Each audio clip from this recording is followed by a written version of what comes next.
যিকেইটা ৰাজহুৱা স্বাৰ্থৰ লগত জড়িত সেইকেইটা বিষয় আপোনালোকৰ সন্মুখলৈ আনিব খুজিছোঁ। আপোনালোকে জানে যে বিশেষকৈ কংগ্ৰেছ চৰকাৰৰ সময়ত অসমৰ হাইস্কুলসমূহত কন্ট্ৰেকচুৱেল টিচাৰ নিযুক্তি কৰা হৈছিলে আৰু সেই কন্ট্ৰেকচুৱেল টিচাৰসকলক প্ৰথম অৱস্থাত 12,000 টকা দৰমহা দি আৰম্ভ কৰা হৈছিলে। 2021 চনত আমাৰ চৰকাৰে এটা সিদ্ধান্ত লৈ তেখেতসকলক আমি 60 বছৰলৈকে তেওঁলোকৰ চাকৰিৰ যিটো সময়সীমা অৱসৰ 60 বছৰলৈকে বঢ়ুৱাইছিলোঁ আৰু নিয়াৰ ৰেগুলাৰাইজেশ্যন আমি ৰেগুলাৰাইজেশ্যন নকৰি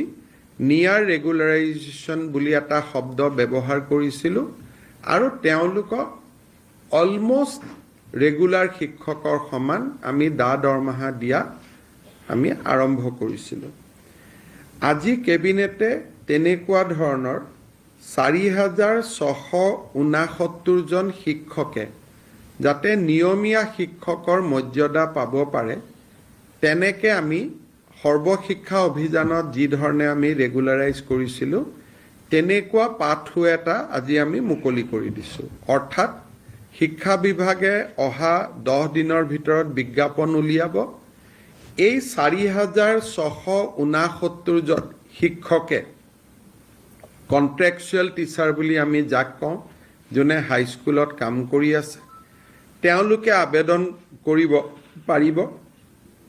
আৰু কাগজ পত্ৰ পৰীক্ষা কৰাৰ পিছত তেওঁলোকক আমি নিয়মীয়া শিক্ষকৰ মৰ্যাদা দিম। কিন্তু কোনোবাই যদি ভাবে যে নহয় মই চুক্তিবদ্ধ শিক্ষক হৈ থাকিম মই নিয়মীয়া শিক্ষক হ'ব খোজা নাই সেই অপশ্যনো তেওঁলোকৰ খোলা থাকিব। অৰ্থাৎ এইটো মেণ্ডেটৰী নহয় এইটো ভলেণ্টিয়াৰী আৰু তেওঁলোকে ভলেণ্টিয়াৰী হিচাপে ইয়াত ইচ্ছা কৰিলে তেওঁলোকে পাৰ্টিচিপেট কৰিব পাৰিব আৰু ইচ্ছা নকৰিলে তেওঁলোকে পাৰ্টিচিপেট নকৰাকৈ থাকিব। এই মাহৰ 19 তাৰিখে আমি চৰকাৰৰ দুটা ফ্লেগশ্বিপ স্কিম আৰম্ভ কৰিম।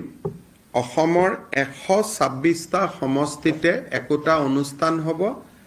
আৰু গুৱাহাটীত ৰাজ্য চৰকাৰে সাংবাদিক মেলৰ জৰিয়তে এই আঁচনি দুখন মুকলি কৰিব। প্ৰথম হ'ল 12,60,000 অৰুণোদয় নতুন হিতাধিকাৰী অৰ্থাৎ প্ৰতিটো সমষ্টিটোৰ আয়তন হিচাপত কৰবাত 500 বেছি কৰবাত 500 কম অলমষ্ট 10,000 কৰি আমি নতুন হিতাধিকাৰীক সংলগ্ন কৰিম আৰু পুৰণি হিতাধিকাৰীসকলৰো তেওঁলোকে যি পাই আছে সুবিধা তাত এটা নতুনকৈ ৰিভিউ বা সমীক্ষা হ'ব। এই গোটেই কাৰ্যসূচীটো আমি 19 ছেপ্টেম্বৰত আৰম্ভ কৰিম আৰু আমি 10 জানুৱাৰীৰ ভিতৰত প্ৰপত্ৰ লোৱা প্ৰপত্ৰ চিলেক্ট কৰা ফাৰ্ষ্ট ইনষ্টলমেণ্ট আমি যাতে 10 জানুৱাৰীত দিব পাৰোঁ সেই ধৰণে অৰুণোদয় 3.0 আমি 19 তাৰিখে সূচনা কৰিম বা আমি আৰম্ভ কৰিম। এই উপলক্ষে অসমৰ 126টা সমষ্টিতে 126খন মিটিং হ'ব য'ত মন্ত্ৰী বিধায়কসকল উপস্থিত থাকিব আৰু গুৱাহাটীৰ পৰা মই আপোনালোকক নিমন্ত্ৰণ কৰি গোটেই আঁচনিখনৰ বিষয়ে মই বুজাই দিম। কিন্তু 126টা সমষ্টিতে ইয়াৰ একোটা অনুষ্ঠান আমাৰ মন্ত্ৰী বিধায়কসকলে কৰিব আৰু আমি এই অনুষ্ঠানত যোগ দিবলৈ বিৰোধী পক্ষৰ বিধায়ক সংসদসকলকো আমি আমন্ত্ৰণ জনাম। দ্বিতীয়তে আমি অহা 19 তাৰিখৰ পৰা 17 লাখ নতুন লোকক আমি ৰেচন কাৰ্ড দিম কাৰণ এইবাৰ অৰুণোদয় পাবৰ কাৰণে ৰেচন কাৰ্ড অতিকে জৰুৰী। ৰেচন কাৰ্ড নহ'লে অৰুণোদয় নাপাব। গতিকে বহুত ব্যক্তিয়ে হয়তো ভাবিব মই দুখীয়া মই অৰুণোদয় পাব লাগে ৰেচন কাৰ্ডখন নোপোৱাৰ কাৰণে তেওঁ অৰুণোদয় নাপাব। সেইকাৰণে আমি 17 লাখ পৰিয়ালক 17 লাখ ব্যক্তিক আমি নতুনকৈ ৰেচন কাৰ্ড দিবৰ কাৰণে সিদ্ধান্ত লৈছোঁ। এই আঁচনিখনো আমি 19 তাৰিখে আৰম্ভ কৰিম অৰ্থাৎ যি মিটিং হ'ব অৰুণোদয় আৰু ৰেচন কাৰ্ডৰ কাৰণে যুটীয়া মিটিং হ'ব আপোনালোকে 3 নম্বৰ এটা বিশেষ বিষয়ৰ ওপৰত অৱগত যে আমি কিছুদিনৰ পৰা CM-AAA মুখ্যমন্ত্ৰীৰ অসম আত্মনিৰ্ভৰশীল আঁচনি এই আঁচনিখনৰ আমি ইণ্টাৰভিউ লৈ আছিলোঁ আজি কেবিনেটে এই আঁচনিখনৰ 25,238 গৰাকী হিতাধিকাৰীক অনুমোদন দিয়ে এই 25,278 হিতাধিকাৰীয়ে চৰকাৰৰ পৰা 2 লাখ টকাকৈ পাব 1 লাখ ঘূৰাই দিব নালাগে 1 লাখ 5 বছৰত পিছত এটা ইকুৱেল ইনষ্টলমেণ্টত তেওঁলোকে ঘূৰাই দিব লাগিব 5 বছৰ 2 লাখ টকা ঘূৰাই দিব নালাগে 5 বছৰ পিছত 1 লাখ ঘূৰাই দিব নালাগে আৰু বাকি 1 লাখ যি ঘূৰাই দিব থাকিব সেয়াও সৰু সৰু ইনষ্টলমেণ্টত পিছৰ 5 বছৰ অৰ্থাৎ 10 ইয়াৰ্ছৰ ভিতৰত 5 ইয়াৰ্ছ হলিডে 5 ইয়াৰ্ছৰ পিছত তেওঁলোকে সৰু সৰু ইনষ্টলমেণ্টত পিছৰ 5টা বছৰত আমাক টকাটো ঘূৰাই দিব 1 লাখ ঘূৰাই দিব তাৰো সুদ দিব নালাগে 1 লাখ ৰাজ সাহায্য 1 লাখ ঋণ আৰু ঋণো উভতাই দিব লাগিব উইদাউট সুদবিহীন ঋণ এই আঁচনিখনত আমি আজি কেবিনেটে 25,238 বেনিফিচিয়াৰীক আমি অনুমোদন দিছোঁ 3 নৱেম্বৰত এই আঁচনিখনৰ ধন আমি গুৱাহাটীত কেন্দ্ৰীয় অনুষ্ঠান এটাৰ জৰিয়তে আনুষ্ঠানিকভাৱে বিতৰণ কৰিম 3 নৱেম্বৰলৈকে অহা সপ্তাহৰ পিছৰ পৰা এই হিতাধিকাৰীসকলক প্ৰত্যেকটো জিলা হেডকোৱাৰ্টাৰত 3 দিনকৈ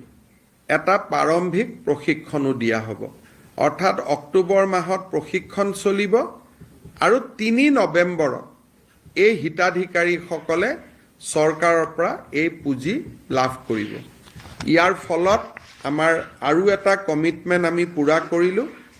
আৰু 3 নৱেম্বৰত 25,000ক ধন মুকলি কৰি দিয়েই আমি গধূলি আৰু 75,000ৰ কাৰণে আবেদন সংগ্ৰহ কৰিম অৰ্থাৎ টোটেল আমি 1 লাখ ল'ৰা ছোৱালীক আমি এই আঁচনিখনৰ সুবিধা দিব বিচাৰোঁ আমাৰ ৰাজ্য চৰকাৰৰ কেবিনেটে যোৱা কিছুদিনত আমাৰ ষ্টক ট্ৰেডিঙৰ নামত যিটো ফ্ৰডুলেণ্ট ট্ৰেঞ্জেকশ্যন হৈছে আৰু বিভিন্ন মানুহৰ টকা পইচা অনৈতিকভাৱে ডিপজিটৰ নামত লৈ তেওঁলোকে নিজৰ ব্যক্তিগত স্বাৰ্থত ব্যৱহাৰ কৰিছে তেনেকুৱা 32টা গোচৰ CBIক দিবৰ কাৰণে সিদ্ধান্ত গ্ৰহণ কৰিছে আৰু এই গোটেই 32টা গোচৰ CBI তদন্ত কৰিব মোৰ যোৱা দিল্লী ভ্ৰমণৰ সময়ছোৱাত ভাৰতৰ গৃহমন্ত্ৰী ডাঙৰীয়াৰ লগত মই আলোচনা কৰিছিলোঁ আৰু তেখেতেও CBIক এই গোচৰ দিয়াত সন্মতি প্ৰকাশ কৰিছিলে আৰু এই গোচৰটো ট্ৰান্সফাৰৰ প্ৰক্ৰিয়া এমাহ সময় লাগিব কাৰণ তেওঁলোকে DOPTৰ পৰা নটিফিকেশ্যন কৰিব লাগিব ইয়াৰ কিছু প্ৰচেছ আছে কিন্তু আমি আজিৰ কেবিনেটত এইটো সিদ্ধান্ত লৈছোঁ যে এই গোটেইকেইটা কেছ আমি CBIক দিম আৰু CBI নোলোৱালৈকে অসম পুলিচে চাই থাকিব কিন্তু ডিটেইল ইনভেষ্টিগেশ্যনটো CBI কৰিব আৰু আমি আশা কৰিম যে যিমান সোনকালে পাৰি CBI ল'ব পাৰে আমাৰ মুখ্য সচিবেও ডাইৰেক্টৰ CBIৰ লগত কথা পাতিছে তেওঁ সন্মতি জনাইছে যে আমি কেছকেইটা ল'ম গতিকে 32টা গোচৰ এতিয়ালৈকে আমি পঞ্জীভূত কৰিছোঁ 32টা গোচৰ আমি CBIক দিম কেবিনেটে এইটো সিদ্ধান্ত লৈছে যে আৰু যদি ভৱিষ্যতে এনেকুৱা কিছু গোচৰ আহে যি ট্ৰেডিং এপ বা ট্ৰেডিং ব্যৱসায়ী এতিয়াও আমাৰ চকুত পৰা নাই কিন্তু গাঁৱে ভূঞে সৰু সুৰাকৈ কৰি আছে তেনেকুৱা গোচৰ যদি আমাৰ নটিছলৈ আহে আমি তেওঁলোককো এই 32টা গোচৰৰ লগত সংযোজিত কৰি দিম যাতে এটা নিৰপেক্ষ তদন্ত হ'ব পাৰে